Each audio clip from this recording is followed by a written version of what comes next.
নমস্কার। আপনাদের সমস্যা আমার সমাধান। যাদের ব্যবসা চলছে না, ব্যবসা নিয়ে চিন্তিত, খদ্দের বাড়ছে না, খদ্দের কীভাবে আসবে এইটা নিয়ে টেনশান করছেন, তাদের উদ্দেশ্যে বলবো আজকে আর কিছুক্ষণ পরেই বিশ্বকর্মা পুজো। এই বিশ্বকর্মা পুজোর দিন একটা হলুদ কাপড়, সেই হলুদ কাপড়ে 5টা কড়ি, 5টা লবঙ্গ, 1 টাকার কয়েন, তার সাথে একটি পেরেক, এইটি বেঁধে যে পুজো করবেন সেই পুজো স্থানে রেখে দেবেন। রেখে দেওয়ার পর 18 তারিখ অর্থাৎ পরের দিন আপনারা সেই হলুদ কাপড়ে বাঁধা 5টা কড়ি, 5টা লবঙ্গ, 1 টাকার কয়েন এবং তার সাথে একটি যে পেরেক, সেইটা আপনারা আপনাদের ব্যবসা স্থানে বা ডয়ারে রাখুন।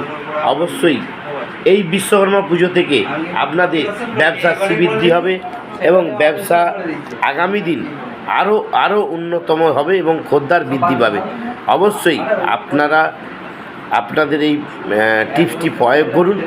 100% 100 কাজে লাগবেন এবং আপনারা আপনাদের রিলেটিভের মধ্যে এই ভিডিওটি শেয়ার করবেন। অবশ্যই ভালো লাগে লাইক, শেয়ার, সাবস্ক্রাইব করতে ভুলবেন না। নমস্কার, সবাই ভালো থাকুন, সুস্থ থাকুন।